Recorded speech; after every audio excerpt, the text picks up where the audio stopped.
ಮೂರನೇವರಿಗೆ ಲಾಭ ಟಿಕೆಟ್ ಅಲ್ಲಿ ಸಿಕ್ಕಿದೆ. ಅವ್ರ ಅಡ್ರೆಸ್ ಎಲ್ಲಿ ಅಂತ ಕೇಳಿದ್ರೆ ಚಿಂತಾಮಣಿ ಇಲ್ಲ ಅಡ್ರೆಸ್, ಬಂಗಾರಪೇಟೆಯಲ್ಲಿ ಇಲ್ಲ ಅಡ್ರೆಸ್, ಕೋಲಾರದಲ್ಲಿ ಇಲ್ಲ ಅಡ್ರೆಸ್, KGF ಅಲ್ಲಿ ಇಲ್ಲ ಅಡ್ರೆಸ್, ಮಾಲೂರಲ್ಲಿ ಇಲ್ಲ ಅಡ್ರೆಸ್, ಹೋಗ್ಲಿ ಅತ್ಲ ಸಿಡಿಗಟ್ಟಲ್ಲ ಅಂದ್ರೆ ಅದು ಇಲ್ಲ ಅಡ್ರೆಸ್. ಅಡ್ರೆಸ್ ಇಲ್ದವರಿಗೆ ಓಟ್ ಕೊಟ್ರೆ ಅಡ್ರೆಸ್ ಹುಡುಕೊಂಡು ಅಡ್ಡಾಡಬೇಕಾಗತ್ತೆ. ಆದ್ರೆ ನಮ್ಮ ಮಲ್ಲೇಶ್ ಬಾಬು ಅವರು ಅಡ್ರೆಸ್ ಇರೋ ವ್ಯಕ್ತಿ, ನಮ್ಮ ಊರ ಮನೆ ಹುಡುಗ, ಅವ್ರನ್ನ ಗೆಲ್ಲಿಸಿ ಅಂತ ವಿನಂತಿ ಮಾಡಕ್ ಬಂದಿದೆ.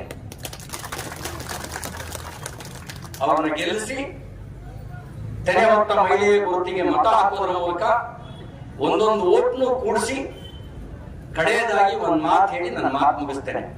ಇನ್ನು 11 ದಿನ ಇದೆ ಎಲೆಕ್ಷನ್. ಎಷ್ಟು ದಿನ ಇದೆ?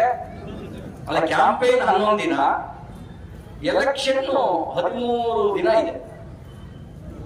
13 ದಿನ ಎಲೆಕ್ಷನ್ ಇದೆ. ಇವತ್ತಾಗಲೇ 13ನೇ ತಾರೀಕು ದಿನ, ಇವತ್ತು 13 ಅಂದ್ರೆ ಇನ್ನು 13 ದಿನ. ಅಲ್ಲಿಗೆ 24ನೇ ತಾರೀಕಿಗೆ ಕ್ಯಾಂಪೇನ್ ಕ್ಲೋಸ್ ಆಗುತ್ತೆ.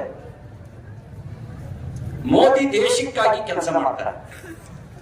ಒಂದು ದಿನ ರಜೆ ತಗೊಂಡೇ ಕೆಲಸ ಮಾಡಿದ್ದಾರೆ. 365 ದಿನ ಕೆಲಸ ಮಾಡಿದ್ದಾರೆ. ನಾವು ಮೋದಿಗಾಗಿ ಇನ್ನು 13 ದಿನ ಕೆಲಸ ಮಾಡಬಹುದಾ? ನಾವು ಮಾಡಕ್ ತಯಾರಿದ್ದೀವಿ ಏನೋ ಕೈ 17